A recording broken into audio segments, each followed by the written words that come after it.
Good evening. This is Corey Pritchard with True Alternatives. We're going to start today off with a quote from Winston Churchill. The quote is: "The truth is incontrovertible. Malice may attack it, ignorance may deride it, but in the end, there it is." Just an awesome quote from Winston Churchill.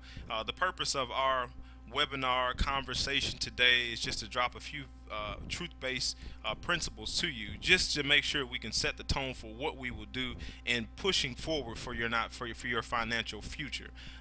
So I promise, this is my dedication, my promise to you. Okay, as long as you'll make this promise to me, my promise to you is that everything that I show you during the next 15 minutes will be educational. Okay, there will be purpose for education and for your advancement, for you knowledge wise to be better off when you leave than when you came.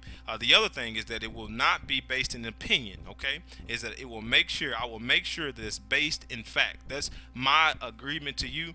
Your agreement to me is that you will focus and have your antennas up, just making sure that you don't miss the information I'm going to share with you, and that you don't and you're not lethargic.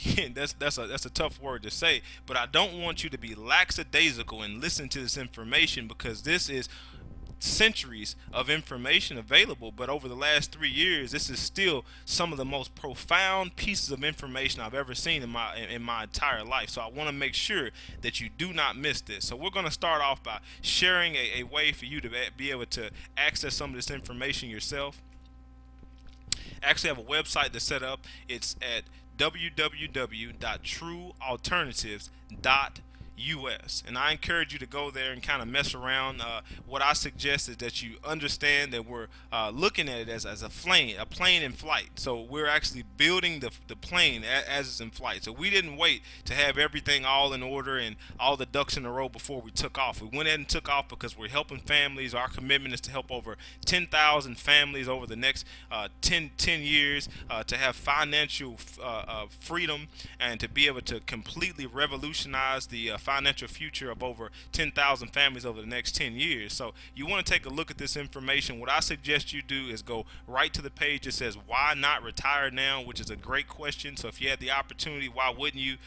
So take a look at that. But the video is the 401k alternative. It was produced back in probably May of 2014. I didn't do this, so I can't take credit for it. But it's an awesome way for you to within 10 minutes to really get a snapshot, a picture of what the purpose of the 401k was, what it actually is doing right now, not based on opinion, not based on philosophy, but how it's actually performing. And then you will be able to have an idea based on what you find there.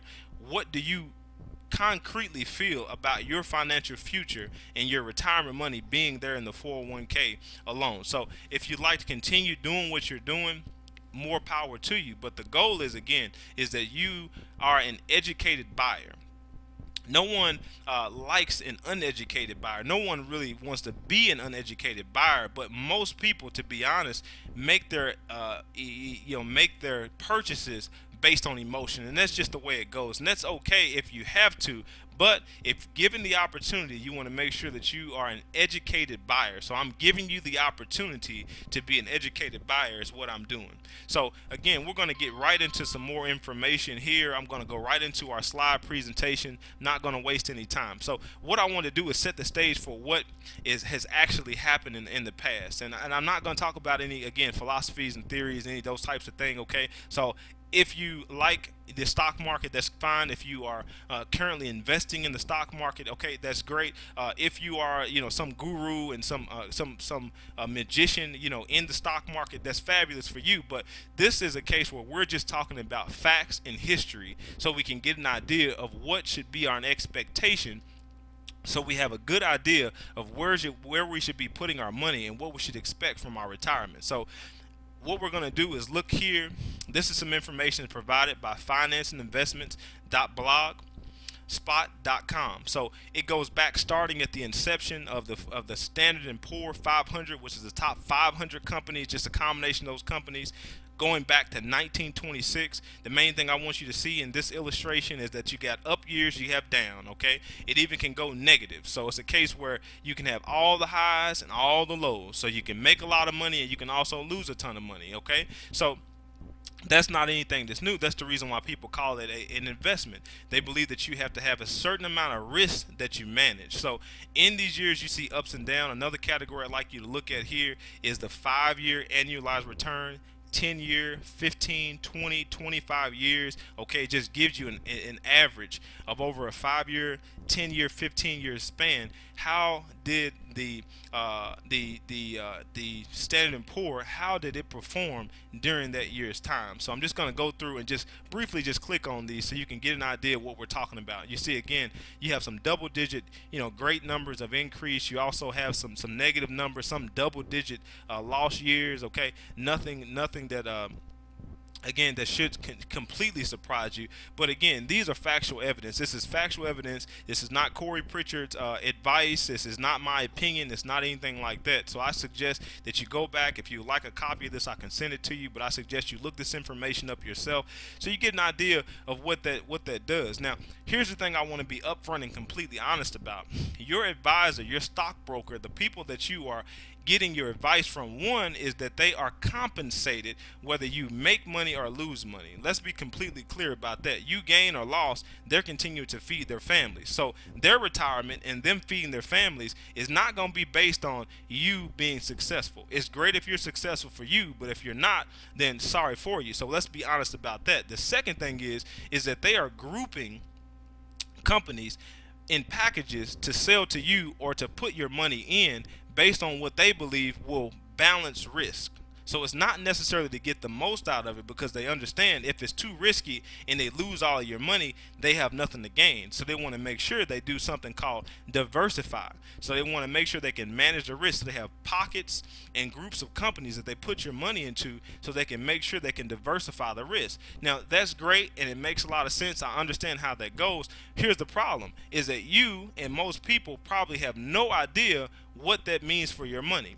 So what you're doing is you're rolling the dice every single year and praying that you have a gain, and you're rolling the dice and praying that you don't have losses. Okay, and then Lord forbid if something happens like here in recent years in 2008, when we have a 37% loss. I actually met a couple that lost $75,000 in that year. Lord forbid that happened. That's just a risk you take. They say that if you pay to play the game is what they tell you.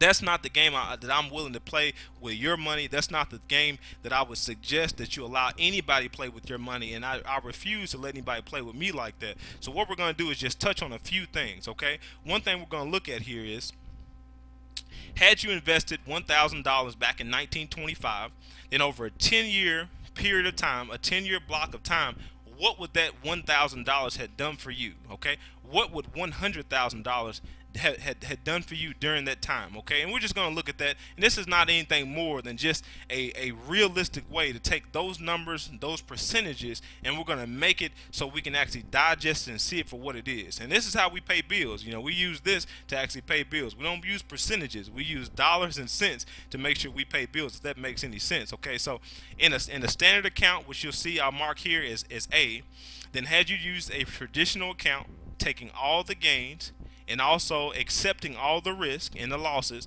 then it will be a $1,767 account value at the end of the year, okay, at the end of that 10-year block. Here in account B, eliminating or removing the negative values, meaning in years that there was a negative value, then you didn't lose anything, you didn't gain anything, but you didn't lose anything. Then what you'll have is a scenario where you would have had $4,011 over that amount in the account value. That's a difference of $3,244. And had you had $100,000 in the account, then you'd be looking at a difference of $324,000 over that amount. So you can see there's a drastic difference in removing the zeros. And you're saying, Corey, you have to be out of your mind, okay? There's no way that you can have your cake and eat it too. That's what you're saying. That's what the world says. I'm telling you, there are accounts and there are people who have all the cake and they're eating all the cake, meaning they take all the gains, okay, and they do not take any risk, and they have no negative return. Their principal is protected, and that's the way they invest, okay? So if your stockbroker has not shared that thing with you, if your financial advisor has not shared that with you, I would not be alarmed, because I'm telling you, they probably do not know about it. They're probably not aware of it, and they're not trained, and they're not licensed to sell those products, so you're not going to hear about it. It's like asking a banker if it's a good time for you to invest money. It's like asking a real estate person, is it a great time or a good time to buy a house? Obviously, it's yes. It's like asking a car salesman, is it a great time to buy a car? Absolutely. It's always a good time, because they feed their family based on that decision. It's always a great time. So they probably are not informing you of that because they're not aware of it. Even worse than that is probably because they have nothing to gain from it. Okay, so let's go back through just the next 10 years or more years in blocks of 10-year time, and just see what this performance does. 1935, you're looking at about over $2,000, looking at over $200,000 difference by removing the negative years. 1945, you're looking at a $410 difference. Not anything that's going to blow your mind, but had you had $100,000 in that account, then you're talking about a $41,000 difference, actually over that amount. 1955, you're talking about $500 difference, and if you're talking about $100,000, you're talking about over $50,000 difference. So again, we're talking about being realistic, okay? This is not a time to be uppity and to be snooty and have your nose in the air. This is a time to say, if this were my money, more specifically, if this were my retirement money, where would I like my account to be, or my accounts to be invested in? Would I like to continue to roll the dice every single year, not understanding and not knowing exactly what could happen? Or would I like to have the option of locking in my gains, okay, taking all the gains, all the highs, but locking in to make sure that I have a floor that's protecting my principal and making sure that I take no losses? And for anybody, the obvious answer should be account B. And I get excited, okay? I would get excited about $500 more than I would have had, and definitely if I had $100,000 in the account, then I would be extremely excited about $50,000 more than what I had in the account. Okay, and this is during bad times. These are considered to be bad financial times according to what stock market gurus, or experts would say. Let's continue on. 1965, you're talking about over $1,200, near $1,300, and you're talking about and almost $130,000 difference, okay, between account A and account B. 1975, you're seeing $500 here. That'd be over $50,000, almost $51,000 difference there. Let's continue on. 1985, you'll see talking about $128, a measly $128, but again, we're talking about an account difference. Okay, that's more money in your pocket. Had you had $100,000 in the account, it would be $12,000, almost $13,000, okay, that's in the account. So again, we're talking about just a comparison, just a realistic expectation, just an idea of what that would look like for you. You're talking about $1,400 here, over $143,000, almost $144,000 there. Okay, here in 2005, we have not 10 years but 9 years, because we have limited information for that year, because it's 2014 is where it stops. But still, you see almost $1,200 there, and you see that there's a difference of $115,000, almost $116,000 difference here. So here's the conclusion to what we're talking about here. Again, we're just talking about facts, not getting into anything else. Here's the conclusion that you should get to. The S&P 500 has had a very consistent and strong growth by itself since 1926, okay? We're talking about 23 negative years and 92 years with no loss in value. Incredible, okay? Investors should expect a double-digit average return above 10%. Every 10 years. You should expect it as an investor. Removing the market loss, the negative years, it guarantees that every investor's principal will double every 10 years. That's an expectation, okay? So if you're not having that happen in your investment, if that's not happening to you, that should be the expectation. So we want to make sure that that's happening for you. The other thing is, if it's not happening to you or for you, why not? Doesn't it make sense for you to have that?